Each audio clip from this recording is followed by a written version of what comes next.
Hey guys, welcome back to my channel. If you haven't already, I would highly suggest that you go ahead and like the first video I posted of how my husband and I became on this journey of IVF. I'm going to go into a lot more details of how our IVF appointment went in this video and what our next steps are from here. So, on November 4th, 2019, we had our first consult with the IVF specialist. Now, that first appointment, we did not actually meet with the doctor. We met with the nurse practitioner, I believe that's what she is. And she kind of just went into more details of our situation and what she thought and suggested we should do from there. So, like I mentioned in my last video, my concern and the main reason why we were at the IVF specialist was because of me, because of my FSH being 11.6 and then going and rising up to another 12.6. So she straight up off the bat was like, we don't count that first FSH. You took it not in the cycle of days that it was supposed to be, and we just don't count it. We do count the 12.6, but we're going to need you to go ahead and take another blood test to do your FSH. She was also going to do my AMH, and there's a couple other things that she tested for, and I don't remember because it was a couple months ago now. Now, for the FSH, you have to do it on a certain cycle day. So cycle day 2, 3, and 4 are the days, and day 2 or 3 are the best out of those days.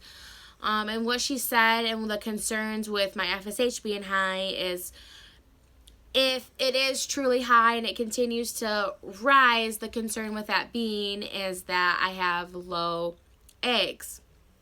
Now, with that being said, she pretty much said time is our enemy in that sense, because if you don't know this, women are only born with a certain amount of eggs, and those are actually developed and grown in the uterus, when your mother is pregnant with you. So that's as long as you get, and that's as many as you get, and once they're gone, that's when women go into menopause. So that's kind of what she said. And I had also told her that I was like worried about my low progesterone possibly, and I told her how I spot and how my luteal phase, which if anybody doesn't know what that is the phase right after you ovulate. So that usually is a 2-week period, and mine was barely 10 days, and I had read online that could be concerning. And she told me, you could be spotting and your luteal phase could be shorter because you are going into early menopause, or she used the word ovarian reserve. So she said, if this is true, if this is what is happening and you are going to ovarian reserve after we get these blood test results back, I do suggest that you go ahead and we go through IVF, because that's going to get you pregnant the fastest way. And so that was our plan. And then while we were there, we just happened to they suggested that DJ go ahead and do a semen analysis while we were there. We were not expecting it. I thought that you had to do that a couple days. You had to abstain from sex, and you had to do it 3 days without sex before you could even take that. But since the IVF specialist that we go to is about almost an hour away, she just suggested that we go ahead and do it that day, since the guy was in and we didn't have to, well, not me, DJ didn't have to drive back to do that. So, we left that appointment with a rough sketch of how much it was going to cost to do the IVF process, and kind of a game plan of where we were going to go down on that path. So we had to go to back to work that day, and we were kind of on the same page. DJ and I were IVF, there wasn't we weren't second guessing it. We weren't I don't know if we should do this. Money wasn't an issue. I mean, it's expensive, and no, we don't have money just laying around, but it's something that we want so bad that it was like, if that's what we have to do, we're gonna do it. So I went to work, and I got a call from the doctor's office, and I think it was just like the receptionist, and she's like, hey Brittany, I just wanted to let you know that we got DJ, which is my husband's, semen analysis results back, and we just wanted to let you know that IVF is your only option. I don't know why I still cry about it. And I feel like when she told me that, my heart like sank, because we kind of left that appointment not knowing for sure if that was something that we had to do, and that hearing those words that we had to do it was devastating.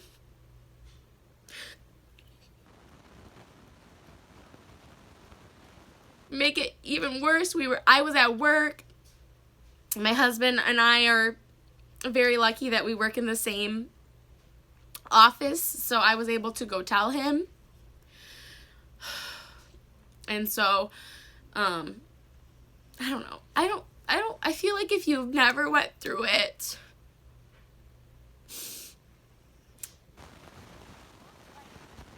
in a way, because you want something so bad, and when you hear that, like, the only way that you're gonna be able to get it is having to pay to have a baby, it sucks. It really sucks.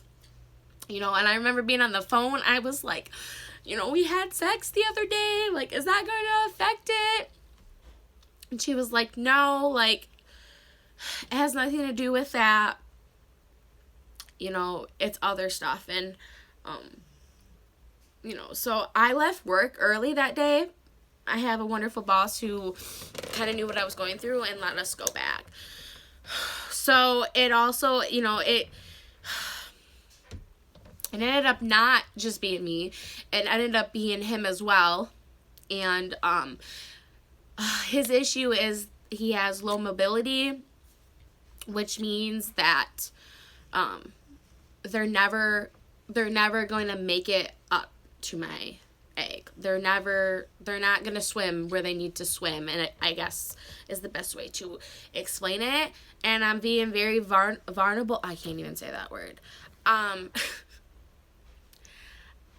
He's being very gracious and letting me tell our whole story, because I told him from the beginning that if I was going to do this, we had to tell the truth as to why we were doing this. And I know he's not 100% comfortable with it, and I feel like for men, it's a big deal. I don't think it gets talked about a lot, but, you know, I mean, it's like the one thing that they have to contribute to having kids, and, you know, it's kind of like that one thing that gets taken away. So we were not expecting that news. And over the phone, it's just like even harder. So we just thought we were going to wait for my blood test to come back, and then we were just kind of going to go from there and see at our next appointment, which was in December, what our plans were.